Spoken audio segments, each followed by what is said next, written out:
Well, I'm comforted and worried at the same time by the words of both Minister Sacco and Roger Cohen. Well, they confirm me in what I said in my considerations in the draft paper. We are facing, I think, a big issue about about the role of the West, and especially and specifically about the role of the United States and the European Union, which I think, and this is what I wrote also in my paper, should first reconsider their own domestic policy and reorganize, let's say, I wrote, put their house in order. So try to reorganize their purpose, their goals, because I think actually that the role of the United States in the world is likely to remain central. And I'm sure that Europe has cards to play and should reorganize its very structure in a way, reconsider what are its priorities. Europe and the United States, I think, can still make a difference and play a role in the upcoming world, thinking that it's not anymore a unilateral or bilateral world, but it's a multilateral world.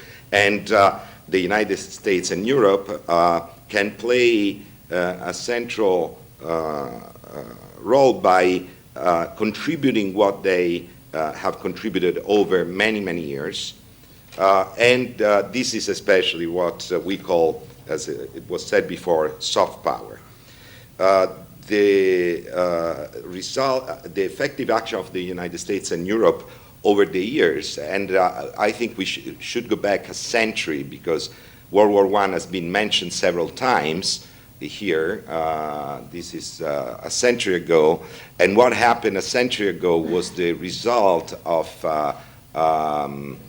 misunderstandings of power politics that didn't follow suit to the world order of the end of the 19th century. I think we have, and this is my job, doing history, doing research in history, but I think we should think carefully over those 30-some years after 1870, when there was a world order that managed to work because of the several centers of power in the world that, although basically led by European powers, but managed to keep the world at peace with some local conflicts, of course, which is something very similar to another world order we had during the Cold War.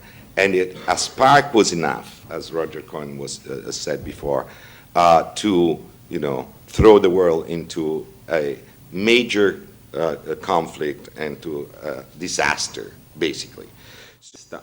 Perché effettivamente, secondo me, se l'Ovest vuole riaffermarsi, intanto riaffermare se stesso, trovare delle ragioni di coesione, di mantenimento della coesione, e poi anche magari riuscire a imporre i suoi valori, le sue impostazioni sul resto della comunità internazionale, deve innanzitutto ritrovare i suoi motivi ispiratori.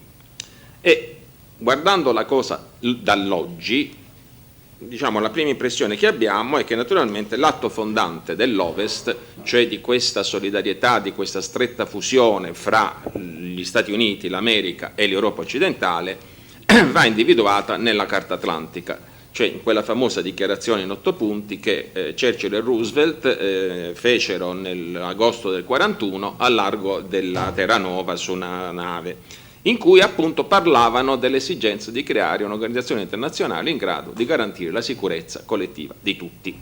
E questa organizzazione internazionale effettivamente poi vide la luce, nonostante la morte di Roosevelt, nel giugno del 45 a San Francisco, l'ONU. Però se noi vogliamo guardare un po' più in profondità, vediamo che in questo nostro secolo, che a mio avviso inesattamente è stato definito breve, perché questo secolo si è concluso nel 1999 con il bombardamento di Belgrado, quindi praticamente ha continuato a macinare, diciamo, storia, se così vogliamo dire, fino al 1999.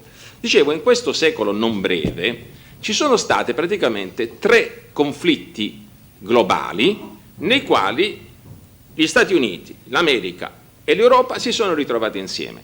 Il primo è stato la Prima Guerra Mondiale.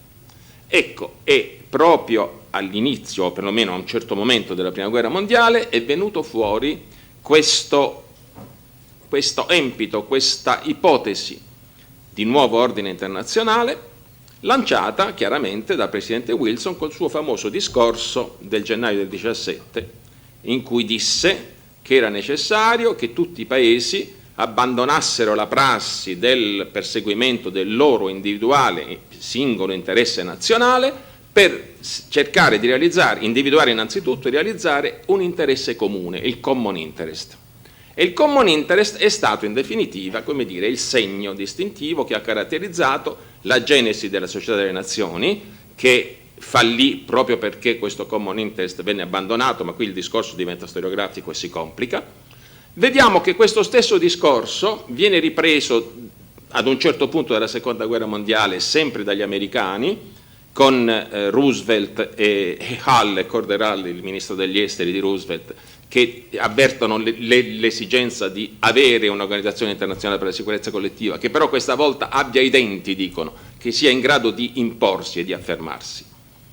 E anche in questa organizzazione internazionale, l'ONU, che poi appunto si costituì nel gennaio del 1945, ci sono alcuni principi, quali quelli appunto della rinuncia all'uso della forza e il principio della garanzia della stabilità. Il terzo momento fondamentale in cui questo problema della creazione e dell'instaurazione di un New International Order lo abbiamo alla conclusione della Guerra Fredda. E questa è una cosa della quale non si parla molto, non so perché. The topic of this session, what remains of the West in the global order, is timely, for no other reason than the fact that so many analysts and polemicists, in the United States at least, have already reached a conclusion that the West, meaning the liberal democracies of North America and Europe, have been eclipsed by the rising powers of Asia and elsewhere. Their analyses take various forms, but usually emphasize economic influence, military capacities, and a host of other causes. I think these arguments are right for the most part, but they often miss the two most important factors in the shifting tides of global influence. The first is that the West has constrained itself by a set of self-imposed standards and assumptions about how good states and their citizens operate in the world. All of these rules are positive and necessary, but they do restrict what the West can do on the global stage. The second is something that is hard to quantify, but I would describe as the will or commitment to lead. We've already heard a lot about leadership, and you'll hear more from me. After endless disappointments and tragedies in the Middle East, and then an earth-shaking economic crisis, and now the Russian Crimean issue, American and Europeans have lost confidence in their brand, and more importantly, have lost their willingness to counteract those states that reject Western values and the global standards that are derived from them. For the West to have a prominent role in the new emerging global order, we'll have to do two things. First, we will need to find an effective way of forging a common way forward among Europe, the United States, and other like-minded states that share our values. We need to do so despite the fact that we've shown little willingness or ability to work closely together in recent years. Second, we'll need to construct a strategy that is effective in promoting our interests, yet respects the standards that we've set for ourselves. Can we be good and moral and law-abiding and at the same time combat state and non-state actors that have no qualms about violating international agreements or using violence in a most fundamental manner? These are big challenges, and I, for one, am skeptical that we can meet them. The role of the transatlantic community in the world has changed dramatically over the past 25 years. In 1989, the United States and Europe together represented an extraordinary economic force that dominated the globe. The military might of NATO members was superior to every other conceivable combination of countries. And maybe more importantly, these liberal and Western democracies were the global standard for governance, tolerance, and culture. Many of these accomplishments are still valid, but in a diminished state. The most obvious example is the shift in economic power from the North Atlantic basin to Asia. Yes, as I'm sure we'll hear in the next panel, NAFTA and the EU countries combined still represent a very healthy portion of the global economy. But it is declining and will continue to do so for many years. Just one data point to illustrate this position. The United States had a GDP of 11 trillion in 2002, and China for that same year had a GDP of 1.5 trillion. In 2014, the US is projected to have a GDP of 17.5 trillion, a decent growth, and China is expected to have a GDP of 10 trillion. You get a sense of the incredible growth.